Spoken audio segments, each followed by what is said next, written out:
everybody. We have Mary Sharina on the show, who is former Playboy bunny at the London Playboy Club and also the author of My Deal, How Playboy Raised Me from Poverty to Power.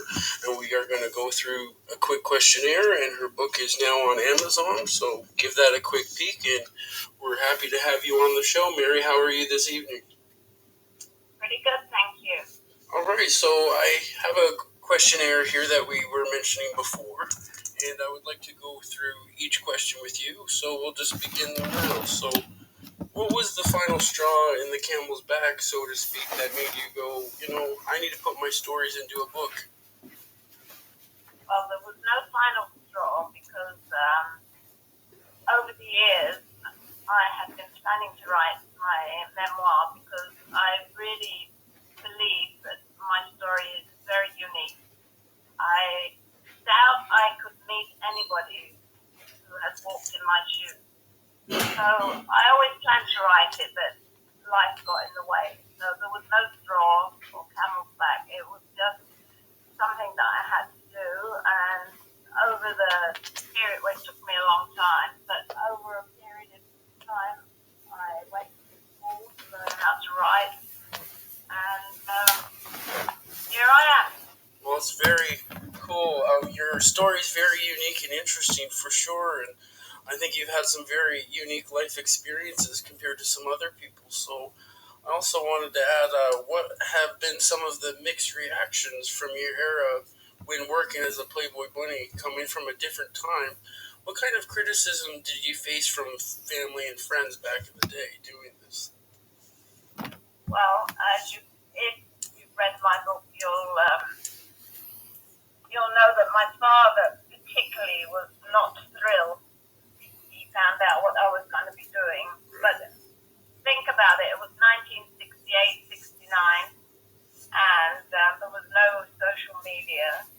And anything we knew about anything somewhat different only came in a newspaper or television, and even then, television wasn't the same kind of media as it is today. So one had scanty knowledge of what Playboy was, and even today, if I discuss this with anybody, there are people out there that haven't got a clue, or there are people out there that think Playboy is naked women running around like they're portrayed a lot on TV. But my story, as you have found, nothing like it was totally different. But in the beginning, my father was very, very reluctant, and my mum was the referee, and she basically we convinced him, and Playboy was very encouraging for you to bring your parents into the club so that they could see how it was managed and that it was above board. And I think in one of my chapters, I tell the story of how my father became an avid Playboy fan. So, but I did have detractors, obviously, because nobody knew what Playboy was where I came from. I lived in like a country town, and until I explained what I actually did, most people looked at me with horror. But I was quite a celebrity in my town eventually. I was quite frequently in the newspaper, local girl, makes good, Playboy, bunny in our midst and everything. And I opened the first parking meter that we had in our town, and I did lots of crazy things, publicity-wise. And I think people became more aware of what it was. So I imagine I probably had people that thought I was terrible, and I never really encountered anyone that gave me any grief. I'm sure behind my back perhaps people did, but no, I didn't really encounter much reaction that was bad. Well, that's true, because of social media now every day, people could just have an opinion really quick online about certain things. So I think, behind your back, that might have been the case. I feel like if this was now, because there's a lot of interesting stories from the later Playmates and Playboy models, that say social media's kind of made everyone they're a subject to criticism all the time. So I guess TV and newspapers were the only avenue back then to really get the source of information. So I definitely agree on that one, and I can also relate to being from a small town and having some relations to Playboy and people talk about it. So I also wanted to also ask, do you feel when you were first starting out in the world of Playboy that people you knew personally were they maybe secretly jealous, or that you were doing something out of the normal? Um, I don't know that they were jealous. There was no reason why, if they were jealous, that they couldn't apply and become a Playboy bunny. It wasn't like rocket science. Yes. And I always encouraged people that I knew that I felt that might make, being a Playboy bunny. And I think what I need to explain to people is the London Playboy Club was very different from what people know in North America. And that's one of the things I wanted to get through in my book. Because London was the only Playboy club that had a casino. And in the late 60s, early 70s, the bankroll of that club actually kept all the other Playboys afloat. That and the magazine. And the American-run Playboys were basically cocktail bars and nightclubs. London was a very well-managed, mainly casino. It did have a nightclub, and it did have a discotheque, and it did have wonderful restaurants. But the mainstay of that club was the casino, and the casino was as I said, it kept the empire going, and it made billions. Wow, that's fascinating to hear something like that. Like you don't hear these stories too often, so it's cool that we get to hear something very fascinating. Because Playboy, we're all under the impression it's this big brand, and who would have thought, this casino in London was keeping it afloat. So that's very cool. So when you wrote this book, what were some of the challenges you faced as an author getting your story out there? Actually, it came very easy to write. Originally, when I started writing, obviously, I didn't have the skill to write as an author because I wasn't an author. I mean, my life, if you read my book, my life was mainly in casinos. And when I came to Canada, there were no casinos apart from the charity casinos, which I did work in. But when I came to Ottawa, there was nothing. So I had to reinvent myself, and I did eventually get a job working for the public library. So that's quite a different job from a Playboy bunny. But I am a big believer in if you want to do something, you can go out there and you can find someone to teach you how to do it. And that's what I did. I went back to school and I learned how to write. And I had some wonderful teachers.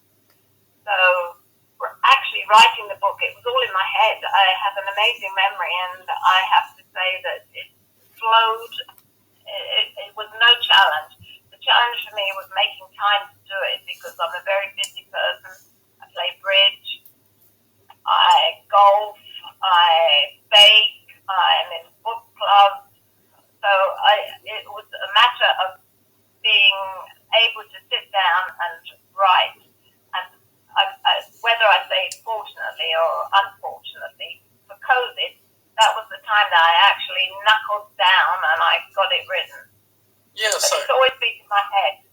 Yeah, I feel like a lot of people got a lot more creative and were putting out a lot of art stuff and book related things during that time because it was, a lot of time alone inside. So I could definitely see where you were finally going, hey, I got the time now, we're all in lockdown. So that's cool because when you really have a lot of downtime, like during lockdown, you can really put more focus into the book. So that's very insightful. So how long was the whole process of writing this book? Well, actually, from start to finish, about 10 years. But actually getting it down on paper was during COVID. Very cool. So, and I wrote freehand. I didn't do it on a computer. I don't process the stuff in my head. as well with the computer. I tend to write it freehand and then put it on the computer. That would make sense since you work at a library, you're old school and want to do it from pen to hand and it just flows more faster. So I can definitely see that. So my other question I wanted to ask as well, it's on a little bit different of a note, but if you have any advice you would give to a young a female woman going into the world of modeling or doing something a bit more risque to this effect, what would your advice be to them? I don't know whether I'd be able to give them any advice because they're so different from when I was young. When I was young, the anything you wanted to do, you could do. If you set your mind to it. If I tell you, I used to have a hobby of applying for jobs because I used to love applying for jobs and going for interviews and getting the job and then I wouldn't take it. It was just a matter of I wanted to see if I could get it and I would. And one time I applied for a job as an air hostess, or as you say, flight attendant, and I got the job, but you just in those days you picked up a newspaper with the situations vacant, and there was thousands of jobs, and all you did was like circle them, and you picked up the phone and you said, "Oh, I'm interested in the job you've advertised. You know, when can I come for an interview?" But nowadays, it's well, you need a diploma to be a toilet cleaner, so It's quite a different world from that. it's a very different world, and my advice is get an education because you can always get a job making money in some, as you say, risque, but an education is something that you can always fall back on. I definitely agree to that because I'm hopefully going to be going to California to study the law, so I can see what you're saying on that. It's always more of a guaranteed by getting an education and a diploma, so that's very true. So, on And to, also, oh, pardon me, sorry. No, go on. and also, it's a different. It was a different era. I mean, doors opened for people. It was after the war, and opportunities abounded. It was so much easier back then. And today, I think it's very difficult because, as I said, you need a diploma for almost anything. So it was much easier in my time. Yes, it's definitely different. I hear this from another generation, from your generation. They say that quite a bit. They're like, you would just go into the job and, maybe you would start working next week kind of thing just by talking to them. And now it's definitely a different energy nowadays. So I wanted to maybe just get onto perhaps just a different subject of sorts. I was curious, speaking of celebrities, in your opinion, who was the rudest or didn't come across so nice? Well, in my book, I tell the story of Kelly Savalas. If anybody is, I'm sure young people don't even know who Kelly Savalas is, but he was a character on TV called Kojak, and his signature was sucking a lollipop.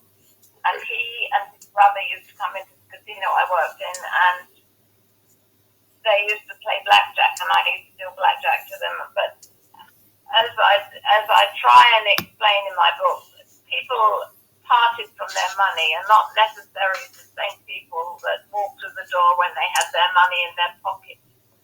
So they can be pretty nasty. I've been burned with cigarette butts. I've been, Kelly Salis at me when he lost his money.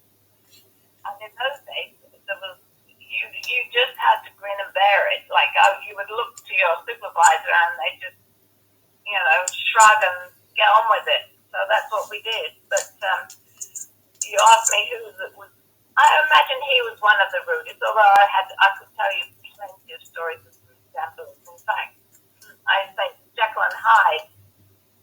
One person walks through the door, a nice, charming, gentleman, and then within an hour of losing their money, they become rather nasty people. So. But I have to say that there are people that are charming, and I used to do a game called Baccarat or Punta Banco to Omar Sharif, and he was charming. He was such a gentleman. Even when he lost his money, he was charming. Well, it's nice to hear that you've had some positive encounters as well, not just rude ones. So that's very interesting to hear. And I would imagine I've seen that people at casinos when they do lose money, they do get pretty aggressive. I'd imagine like very angry because they lost quite a bit. So I'd imagine you would have to deal with that frequently for sure. Yeah. I feel like your book kind of got overshadowed by Crystal Hefner's Tell All because it came out at the beginning of 2024.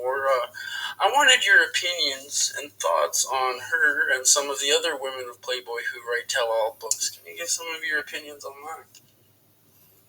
Well, I can't say that I've read a book. I've read a few of these Hello books, but it's like the TV series that they had on Showcase. It portrays these women as gold diggers, which of course they were in some respects, but I have a hard job accepting somebody coming out of the woodwork after someone has died, saying that they were treated badly or this person did this to me. I've been, obviously because of my career, I'm always asked about the Me Too movement. And although I think women in certain respects have been exploited, I never felt exploited. Nobody ever asked me, forced me to do anything. Nobody ever made me become a Playboy bunny. I did everything under my own steam, so I don't have bad feelings about it. I feel that Playboy gave me liberation in many respects, financial, absolutely. And these women that are coming out writing these stories and appearing on TV, dishing the dirt, I think, why didn't you do it when the man was alive? Or why didn't you do it when it happened? You know, Yes. and obviously it's for money. There's no question about it. So, I mean, if they feel that that's what they need to do, do it. But I have absolute myself. I would never do it. I mean, I've been, as you've read in my book, I was in many situations where I could have come out of the woodwork and said, "Oh, why did you make me do that?" No one made me do it. I did it under my own steam. That's true because there's other women that have said similar things that you just have that they did a lot of this willingly. So I can see definitely what you mean by that because there's a few that have said that themselves that they just did this on their own free will and I guess some people have had good stories and some not. And I guess you're one of the ones that had a better positive experience. It sounds like you really rose from a small town and got to travel around and experience some cool one of a kind things. So that's what I take back and appreciate from your book. So I also wanted to maybe ask what are something Playboy fans can relate to while reading this book. What can they relate to? Well, I'm hoping that they can get an insight into the operation of Playboy and how strict it was. It was, well, as you probably read, the different scenarios that we went through. I mean, we were constantly being critiqued for how much we weighed, what we looked like, how we presented ourselves. It was a constant battle. I mean, nowadays you couldn't even ask a person to say lose weight, put makeup on, dress better, because it wouldn't be politically correct. But obviously, the jobs that I took required you to look a certain way, and we had to keep that standard. And I have to say that for me, Playboy taught me a lot about how to appear, how to present myself. To this day, I never leave the house without makeup. I really feel it's an important part of who I am. And I think Playboy gave me a lot of good things. So It sounds like you've had more than quite the positive experiences and reactions just being associated with Playboy. So it sounds like I'm glad to hear that you had a really good opportunity and you really just wrote on that and just were kind of free and open minded. And I think any woman in your position would definitely do the same. So, like, and I definitely agree with everything you said. So, When writing this book, what was the reaction from some of your family and friends? Did you get good reactions and bad ones? Unfortunately, my parents are no longer with us, so I would love my mum to have read it. She would have enjoyed it. Oh yeah, to be honest, I haven't had any bad reaction. I've only had positive reviews. I've got quite a few reviews on Amazon, and everybody who's read it just says, "Wow." They can't believe that some of the stuff I did, and as I said, it's a very unique story. I was in the right place at the right time, in the right era, and when opportunities were falling into my lap, and fortunately, I had the personality to grasp them. I mean, not everybody, of my era who would have been put in some of the situations I was in would have taken them. And I suppose I'm very fortunate that I have a personality that I was willing to attempt things. I mean, some of those things that I did back then, I would never do today. So obviously, with age, you get wisdom. For sure. I definitely agree with that. Just the older you get, you just live and learn in many aspects of life. So I agree. So I just wanted to maybe talk about being a Playboy bunny. Out of all the experiences you have done, traveling, working different parts of the world, what is one of the memory that stands out away from all the rest of them? Hmm. Oh, that's a good one. I think the memory that sticks in my mind the most is the Iranian ambassador to London, because not many people have the opportunity to go inside an embassy as a guest of the ambassador. Well, definitely not people from where I come from. And the experience with him and the experience of his gambling, which was phenomenal. I mean, it was if you read the story, that story alone would, to me, it would put anybody off gambling. And believe me, I've worked in casinos nearly all my life. In fact, recently I was working at the Rita Carton Future Hard Rock, and gambling doesn't change. Desperate people gamble, and but believe it or not, I despise gambling. I have never. The only time I've ever gambled in my life was one time a boyfriend took me to Monte Carlo in France, gave me a whole bunch of money, and said, "Go and play." And if I'd have been smart, I would have taken the money, put it in my pocket, and just, you know. Instead, I lost it, and I just that is the only time I've gambled, and I to this day have no desire to gamble. I see it as an absolute waste of money. You might as well put a garbage pail in front of me and say, throw it in quicker. I've definitely had my not good experiences at the casino. I think after my first couple rounds of going to the casino myself personally, I agree. I'd rather just do something else because sometimes, most of the time, like 90% of the time, you lose. So there's the odd 10%, but it's very few in between when you do. So I definitely agree on that aspect because I don't ever go to the casino. It's very interesting you say that because you worked at the casino in London. So, and I'm not surprised at that reaction either.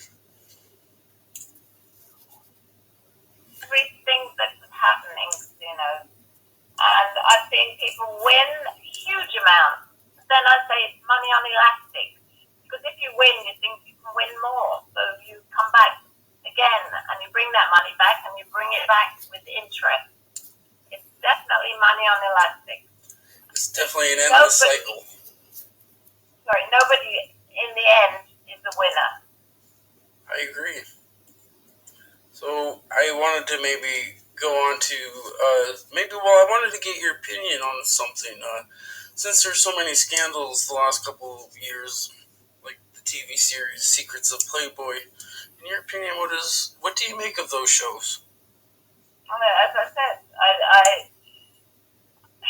I guess scandal gets viewers, and I guess the Playboy name gets viewers. So I'm sure that's one of the reasons. But I wish somebody would make my book into a movie, not just financially for me, but to get it out there that it wasn't all scandal and stuff that you see on TV.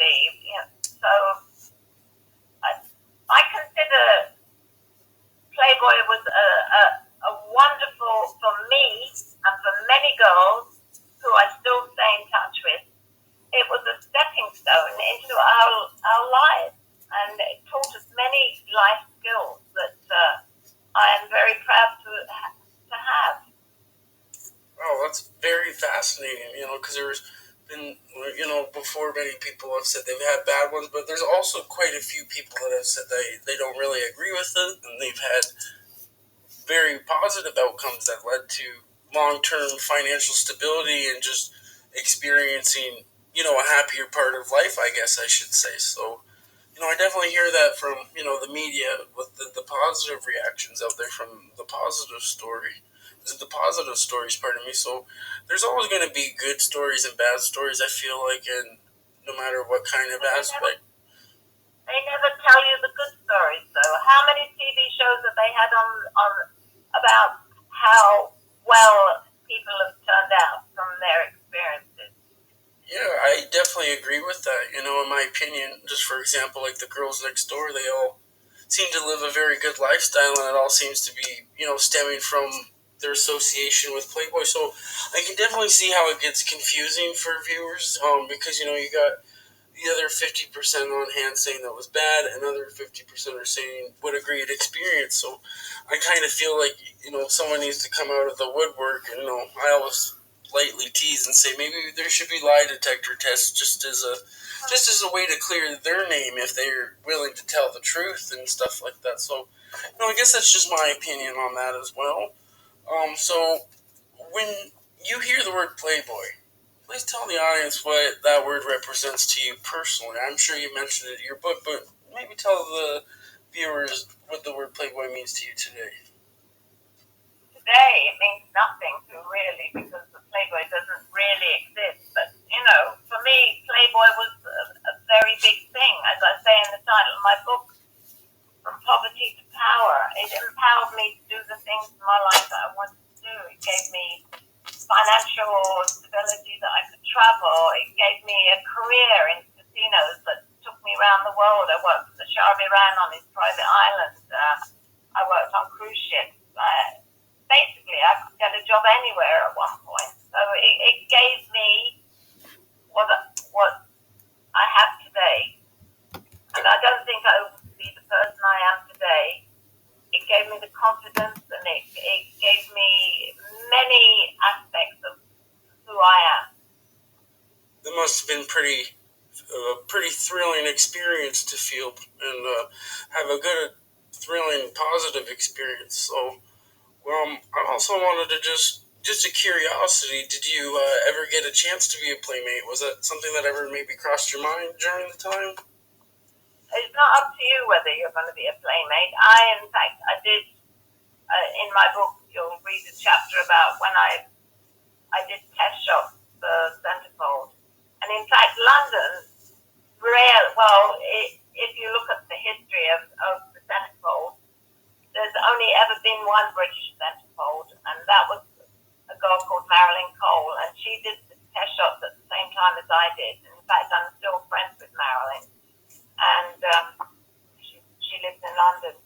And I did test shots, and there's a whole chapter on it in my book. So I'm not going to tell you anymore. You have to read it to find out. For sure. I definitely think your story is a one of a kind. And for anyone interested out there, my Playboy fans and peeps, it's called My Deal, How Playboy Raised Me from Poverty to Power. It's by Sharina. I'm just curious, some of the American fans were saying they cannot order it on Amazon. Just curious, side note on that, is it only available in Canada or something like that? I've had friends in Belgium, Spain, France, England, America. So they obviously are not on the right Amazon site. I think you have to put on the Amazon site that is related to your country. Like in Canada, it's Amazon.ca. In America, it's Amazon.com. And England, it's Amazon.uk. So they're obviously not putting in the right Amazon.